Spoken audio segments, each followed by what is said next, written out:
1, 2, 3, 4, 5, 6, 7, 8, 9, 10. Ayan, akyat tayo sa bundok. Dandahan lang. Ayan, ito yung aming mga ginadaanan sa pang-araw-araw na pamumuhay dito sa lupa. Ang tinatawag naman na earth.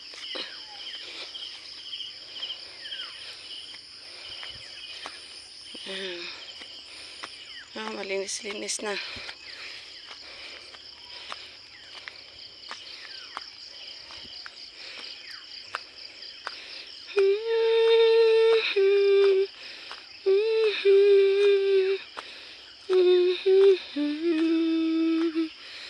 Nakakapagod mag-akyat pero masarap naman kapag nakababa ikaw.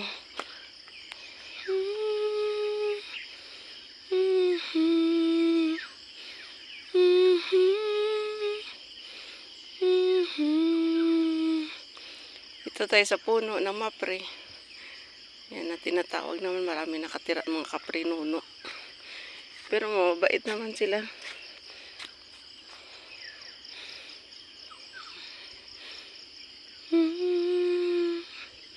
Parang pasaan nila ang mga daigdig. Marami silang daing. Pero hindi sila nagsasalita. Naghihintay din sila kung kailan sila iligtas. Kung kailan sila tatanggalin. Padaan, mga kaibigan. Yan, hindi sila nagsasalita. Nakatingin lang.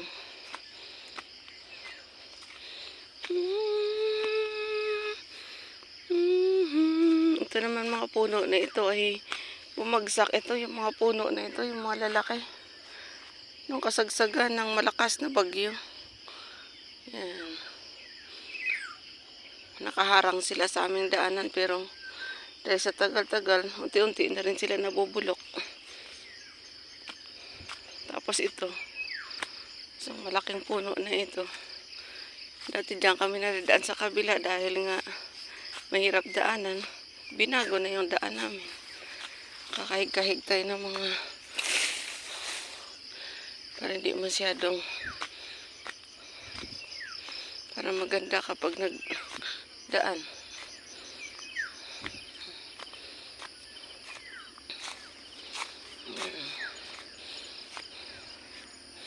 Malinis-linis na gano'n ang daanan. Malawak-lawak. May pag-asa. Ibig sabihin may buhay.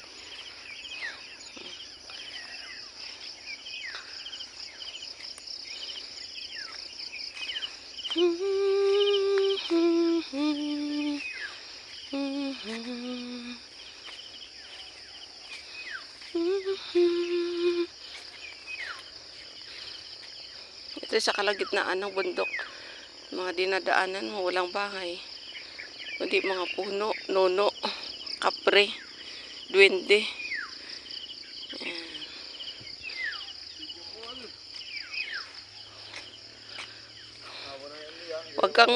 Huwag kang maingay, Ramel. May dala ako. Kaka nagtabas. Yan o. Kunin mo yan isa. Yan. Wala. Hinog na yan. Bukang-buka eh.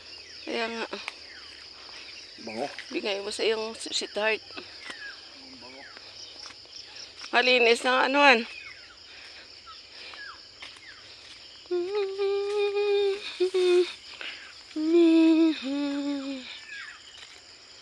Ito naman mamaya pagbabalik, pagbaba. Amin naman ito wawalisan. Yan.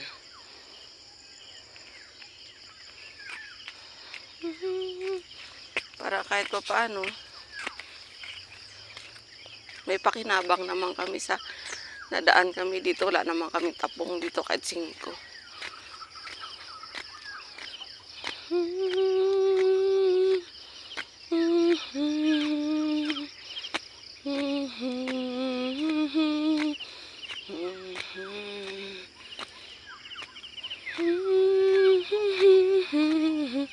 Nakakapagod mag-akyat, exercise pa rin ito.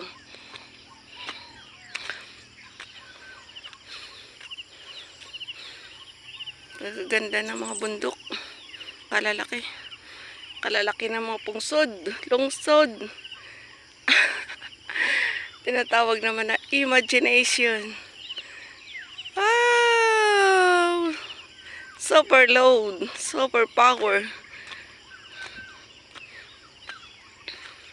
Sabi nga nila, kapag umakyat ka sa taas, dapat dalhin mo yung tunay mong pagkatao at iwan mo ang iyong tunay na personalidad sapagkat ikaw ang magdadala ng iyong buhay. Ano bang ibig sabihin ng buhay? Ito yung kaalaman, kapangyarihan, kagalingan, at higit sa lahat, kabuhayan.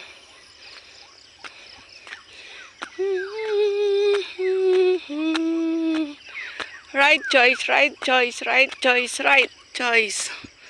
Right choice, right choice, right choice.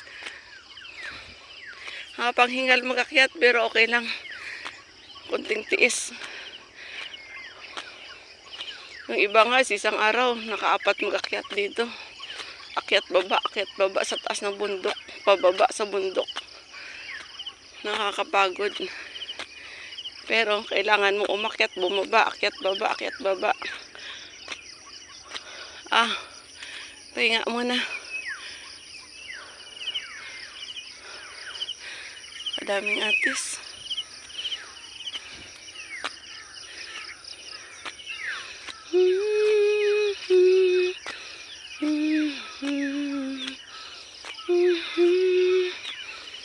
Ang lalago ng mga damo.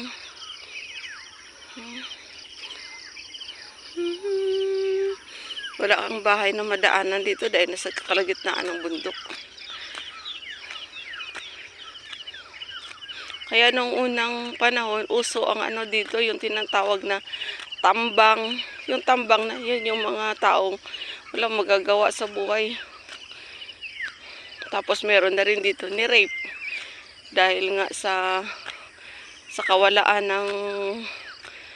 ng daanan at pambihira lang talaga dinadaanan ng mga tao noon. Kaya madalas ang mga tao dito nasa puno.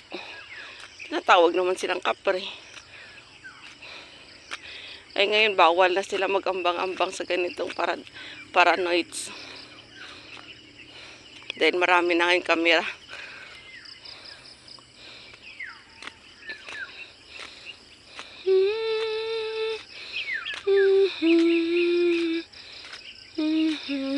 Katulad yan sa mga bundok na Dibliban. Kapag hinila ka papunta doon sa baba na yan, hindi ka na makikita dyan. Kahit anong gawin sa'yo ng tao. Dahil kahit sumigaw ikaw, wala naman mga tao, wala naman bahay. Tanging tagapagligtas mo lamang ang Diyos na makapangyarihan sa lahat. Na ikaw, iingatan ka sa kabila ng iyong ginagawa sa pang-araw-araw. Dahil hindi mo alam kung sinong kaaway mo, kung sinong kakampi mo, kung sinong tutulong sa iyo.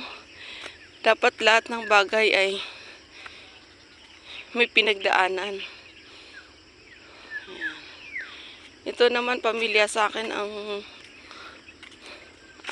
gubat na ito, tinatawag ng mga kasiit-siitan sapagkat noong panahon na ako'y binigyan ng Diyos ng kapangyarihan, ay dito ako tumakbo sa ilalim ng puno na yan, yung tinatawag na maraming siil. Tapos dyan ako nagpalit ng damit ko. Tapos maraming pangyayari na hindi ko na maintindihan. Pero sa kabila ng lahat, buhay pa rin sa isip at sa aking diwa ang mga bagay nangyari noon. Katulad ng nangyayari sa ngayon.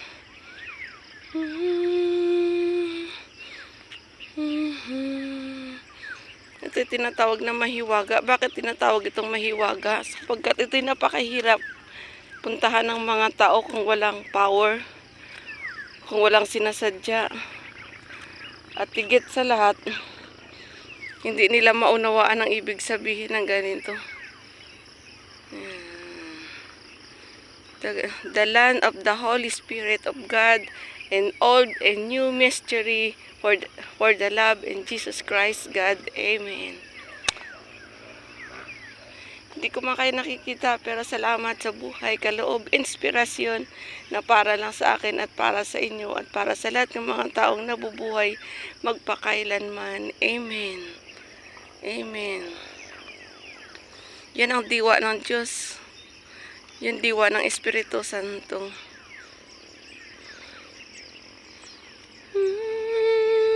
Para siyang silupin. Isa siyang crystal clear. Isa siyang cellophane na malinis, malinaw, mahiwaga at higit sa lahat, napakagaling, napakahusay ng Diyos Espiritu Santo. Yan.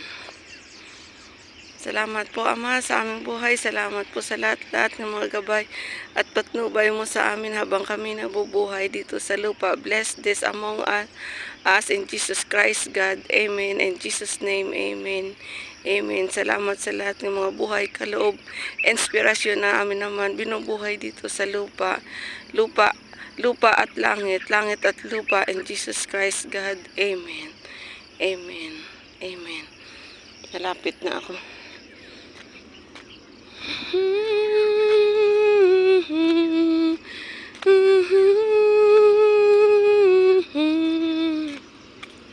Sa daigon kasi tinatawag ng mga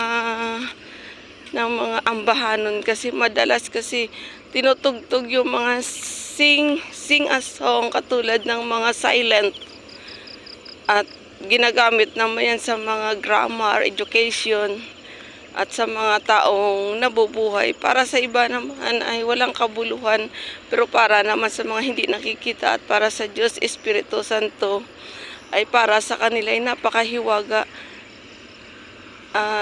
Special para sa kanila na sa kabila ng hirap, dusa, ay meron pang tao na nagbubuhay sa kanila. Example, pananampalataya sa buhay kag sa patay. Ito yung mga tao na mga pinatay sila na walang kalaban-laban katulad ng binayaran kita dahil gusto kitang patayin.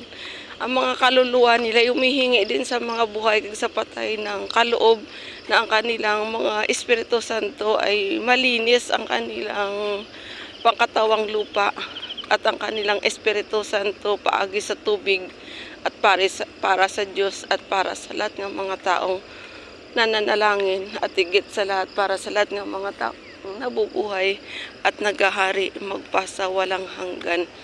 Ang kanilang fight Holy Spirit ay katulad ng kulog at hindi kaya. Super lakas ito. Tapos ang kanila namang gout or loud ay super blue house and super load. Ito naman ay was out din. Kaya ang lahat na ito ay magalang namin sinasabi sa lahat mga taong nabubuhay ngayon at magpakailanman. Amen. Mabuhay and happy week. Thank you so much. My name is Sandra Trona Vergara. I live in Sitio Kalansing, Simlong, Batangas City, Philippines. Alive to God.